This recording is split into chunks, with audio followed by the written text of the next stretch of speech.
Good morning, good afternoon, good evening, and welcome to today's Caffeine for the Soul. And in this episode, I want to share exactly what it says in the title, a simple metaphor for meditation. And it's not so much for the practice of meditation, though you absolutely could use it as a practice. It's really just a way of understanding what the state or space of meditation is.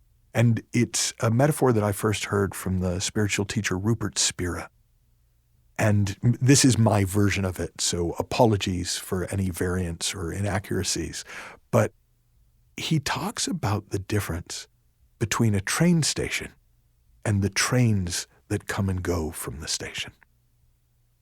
And he says the way most people operate is whatever train comes through, whatever train of thought comes through, they hop aboard and it takes them as far as it takes them.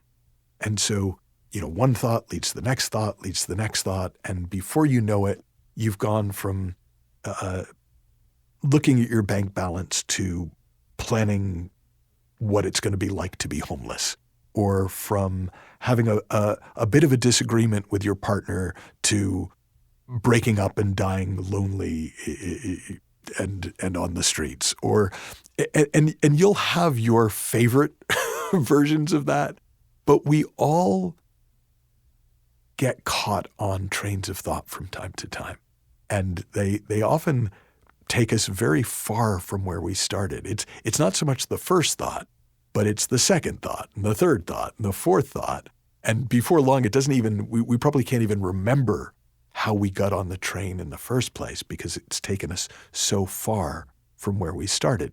Whereas there are other times where you have a thought and you don't give it a second thought. It's like it never happened. And so what Rupert Spira points to is that if you start to recognize that you are not any particular train, you are the station. You are the space into which thoughts arrive and out of which thoughts depart. And now, it's probably a bit less predictable than an actual train station, what time, which trains are going to show up when. What is completely predictable is there will be trains most of the time, and they will come and go whether you get on them or not.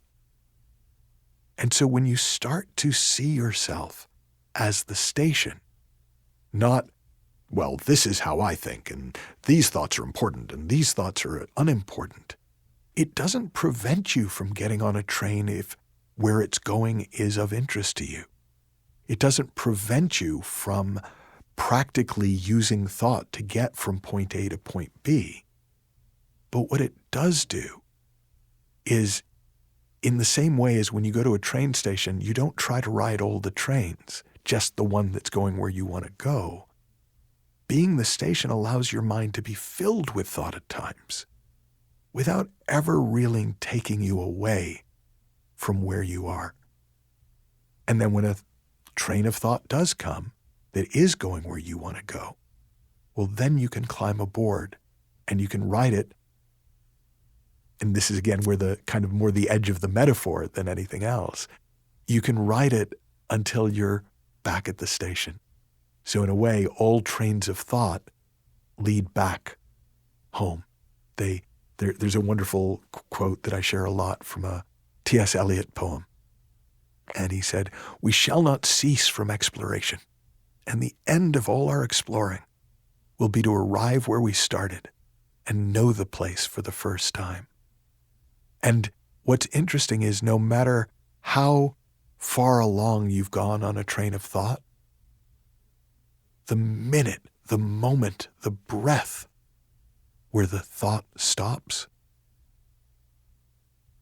you're still right where you started, right where you are sitting now.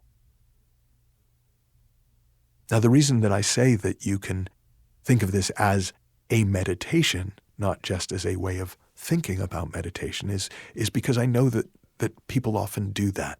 So they'll literally visualize themselves as the station, and they'll see the thoughts as passing through. And you can absolutely do that. I remember when my book, The Space Within, came out, one of my early readers said to me, "Boy, I loved that meditation in your book." And I was pretty sure I hadn't written any meditations for the book. So I said, "What do you mean?" And they said, "Well, you talk about how we're always paying attention to the words on the page, but we don't notice the page, the blank page that the words are written on. And that if we focus on the blank page, that'll do more for us often than trying to read everything that's written on it." And they had turned that into a beautiful meditation for themselves, even though that wasn't my intention. Well, in the same way, you can absolutely play with being the station and watching the trains come and go. For me personally, I find that there is just an incredible value in knowing that I don't have to fear any thought. I don't need to avoid thought. I don't need to empty my mind of thought any more than I would need to empty all the trains out of the train station in order for the station to operate perfectly. I can simply allow the trains to come and go as they do, knowing that there is a constancy to what remains. In the words of the Indian sage Ramana Maharshi, "Let what comes come, let what goes go.